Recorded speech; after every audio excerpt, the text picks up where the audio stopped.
आप पाएंगे कि हिंदू मुसलमान के अलावा उनके पास कोई मुद्दा नहीं है।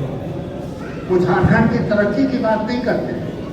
ये सरकार जो है, ये 10 साल से शासन में है दिल्ली में। आज इनको घुसपैठिए याद आए। घुसपैठियों का सवाल क्यों उठाया जा रहा है? ताकि समाज में सांप्रदायिकता का जहर घोल सके ये लोग। अटल जी के समय में कभी ये बात नहीं होती। आज की भारतीय जनता पार्टी भटक गई है, रास्ते से गलत दिशा में जा रही है। मुझे एक पूर्व भारतीय जनता पार्टी कार्यकर्ता के नाते ये कहने में कोई संकोच नहीं है कि भारतीय जनता पार्टी अपने रास्ते से भटक गई। जीत हार अपनी जगह पर है। आपको याद होगा अटल जी ने संसद में एक दिन कहा था कि सरकारें आएंगी, सरकारें जाएंगी, पर ये देश रहना चाहिए। देश बर्बाद हो गया तो फिर कुछ नहीं बचेगा। झारखंड के चुनाव में जब तक सांप्रदायिकता का जहर नहीं खोला जाएगा, हिंदू मुसलमान के बीच में नफरत फैलाने का काम नहीं होगा, तब तक उनको कहीं से भी जीतना मुश्किल होगा। ऐसी दुर्दशा हो गई है आज भारतीय जनता पार्टी। और इसीलिए अटल विचार मंच अटल जी के सिद्धांतों के अनुसार चलेगी, देश हित में, प्रदेश हित में काम करेगी और देश को सही रास्ते पर ले जाने का। आपको सुनकर आश्चर्य होगा कि मेरी उम्र 80 साल पूरी हो गई। 80 साल, अब 89 साल में मैं प्रवेश कर रहा हूँ। फिर भी अब खड़ा हूँ, जीवित हूँ, तंदुरुस्त हूँ आपके आशीर्वाद से। और जब तक जीवित रहूंगा तब तक इस क्षेत्र और इस देश की सेवा में तत्पर रहूंगा। मैं आया हूँ आपके बीच में आज विपिन जी के लिए आपका समर्थन। मैंने जैसा पहले कहा, विपिन जी नेता नहीं है, कार्यकर्ता। और हम सबका फर्ज बनता है हम कार्यकर्ताओं को भी मौका दें, उनको भी आगे बढ़ाएं। और मुझे पूरा विश्वास है इस क्षेत्र की जनता विपिन जी को अपना आशीर्वाद देगी। आपके बीच का एक व्यक्ति यहाँ से विधायक बनकर जाएगा जो हवा में नहीं उड़ेगा, धरातल पर रहेगा। इस धरातल पर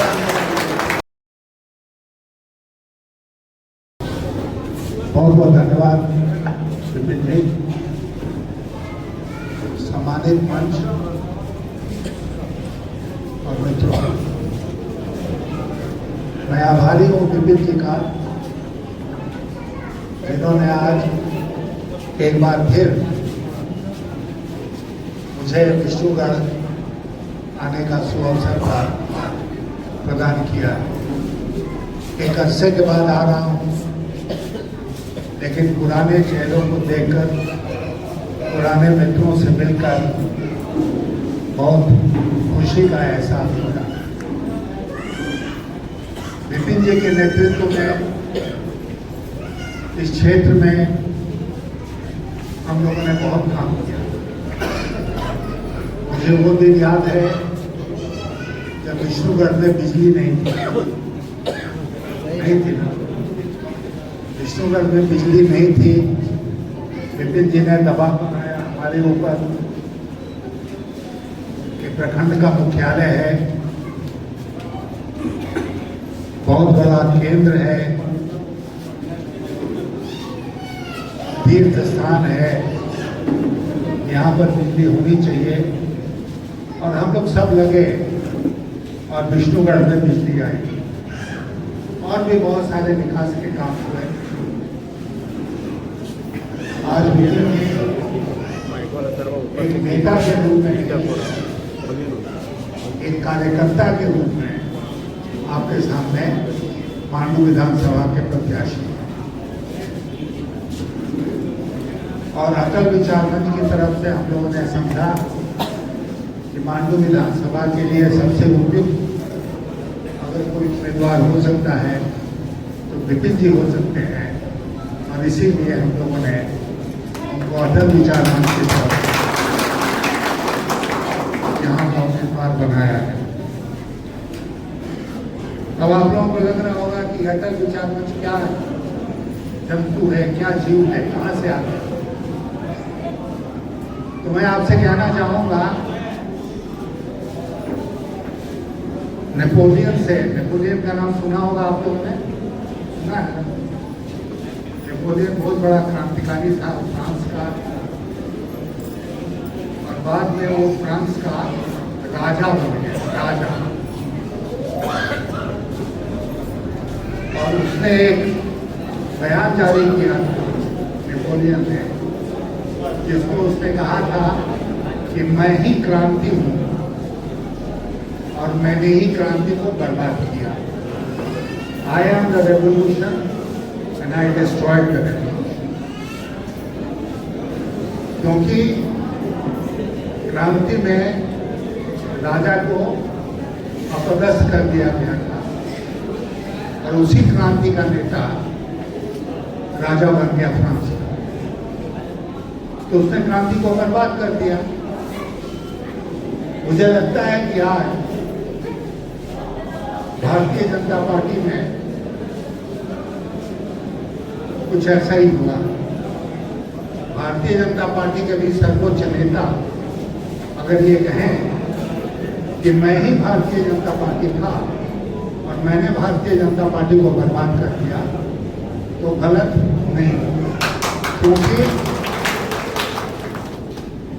भारतीय जनता पार्टी का ये हाल होगा, ये मैंने कभी कल्पना नहीं की। जीत हार अपनी जगह पर है।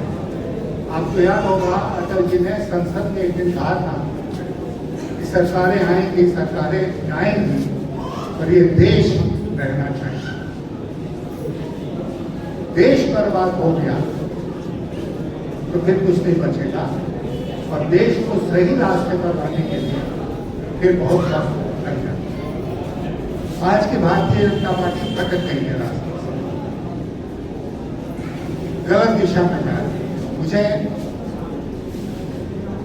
एक पूर्व भारतीय जनता पार्टी कार्यकर्ता के नाते ये कहने में कोई संकोच नहीं है कि भारतीय जनता पार्टी अपने रास्ते से भटक गई। भारतीय जनता पार्टी के पास कोई मुद्दा नहीं। भारतीय जनता पार्टी ने इस प्रदेश में असम के मुख्यमंत्री, जो पहले कांग्रेस पार्टी के सदस्य हुआ करते थे, उनको यहां पर भेजा है चुनाव का इंचार्ज बनाकर। और असम के मुख्यमंत्री हेमंत बिश्व शर्मा के किसी बयान को आप देखिए, आप पाएंगे कि हिंदू मुसलमान के अलावा उनके पास कोई मुद्दा नहीं है। वो झारखंड की तरक्की की बात नहीं करते। ये सरकार जो है, ये 10 साल से शासन में है दिल्ली में, आज इनको घुसपैठी याद है। घुसपैठियों का सवाल क्यों उठाया जा रहा है? ताकि समाज में सांप्रदायिकता का जहर घोल सके ये लोग। अटल जी के समय में कभी ये बात नहीं होती, लेकिन आज हो रही है, क्योंकि वो जानते हैं कि झारखंड के चुनाव में जब तक सांप्रदायिकता का जहर नहीं घोला जाएगा, हिंदू मुसलमान के बीच में नफरत फैलाने का काम नहीं होगा, तब तक उनको कहीं से भी जीतना मुश्किल हो। ऐसी दुर्दशा हो गई है आज भारतीय जनता पार्टी। और इसीलिए अटल विचार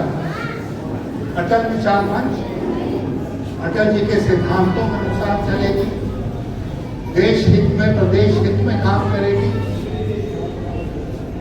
और देश को सही रास्ते पर ले जाने का। मैं आपसे आज कहना चाहता हूं, अटल जी का मैं वित्त मंत्री था। आप जानते हैं कि जो फाइनेंस मिनिस्टर होता है, वित्त मंत्री होता है, वो देश का बजट तैयार करता है। 5 बार हमने देश का बजट तैयार किया। मैं बजट का प्रारूप लेकर जाता था अटल जी के पास,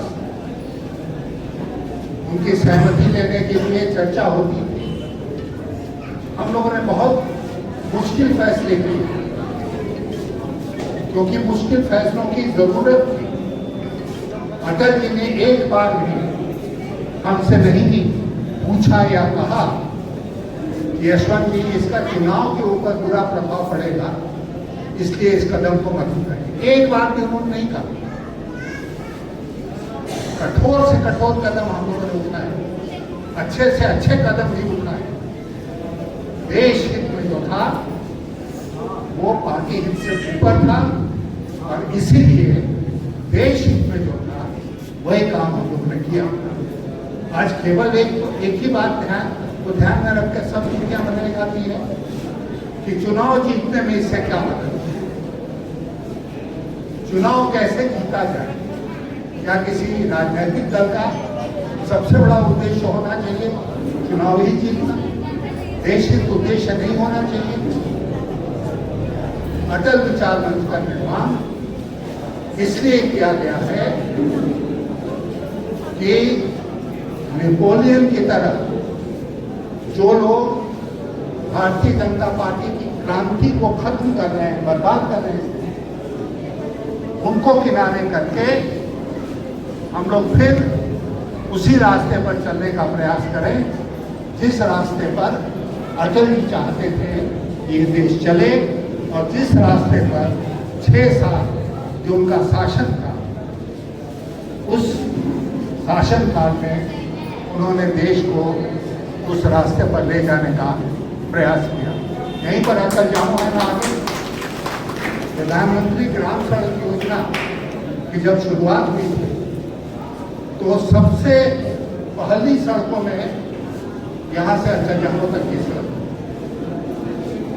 गांव-गांव सड़कें पहुंचाने का काम हम लोग ने किया। पूरा क्षेत्र खुल गया। आप लोग कल्पना भी नहीं कर सकते हैं कि जब क्षेत्र बंद थे, सड़कें नहीं थी, आवागमन की सुविधा नहीं थी, तो कितनी दिक्कत में लोग रहते थे। मुझे याद है एक दफा अपने प्रारंभिक राजनीतिक करियर में मैं यही बनासों से जो पहाड़ है उस पर पैदल यात्रा कर रहा। बहुत दूर आगे चलने के बाद मैंने देखा कि एक व्यक्ति कंधे पर एक बच्चे को रखकर और उसके ऊपर से तौलिया रखकर जा रहा। मैंने उसको रोका, पूछा कहाँ जा रहे हो? उसने कहा बच्चे की तबीयत खराब है, जिसको विष्णुगढ़ ले जा रहे हैं, क्योंकि यहाँ से विष्णुगढ़ तक अस्पताल की चिकित्सा की कोई सुविधा नहीं। वो था विष्णुगढ़ का, लेकिन केवल विष्णुगढ़ ही नहीं, पूरे देश ने तरक्की। और हम चाहते हैं कि अटल विचार मंच के माध्यम से हम लोग फिर विकास के उसी रास्ते पर चले जिस रास्ते को हम लोगों ने फॉलो किया अटल बिहारी वाजपेयी। और इसीलिए आज आपके बीच में उपस्थित हुआ। पिछली बार और अब की बार में अंतर यही है कि हमारी उम्र बढ़ गई। आज आपने आशीर्वाद दिया, आपको शुभकामनाएं दी मेरे जन्मदिन पर। आपको सुनकर आश्चर्य होगा कि मेरी उम्र अब 88 साल पूरी हो गई। 88 साल, अब 89 साल में मैं प्रवेश कर रहा हूँ। फिर भी आज खड़ा हूँ, जीवित हूँ, तंदुरुस्त हूँ आपके आशीर्वाद से। और जब तक जीवित रहूंगा तब तक इस क्षेत्र और इस देश की सेवा में तत्पर रहूंगा।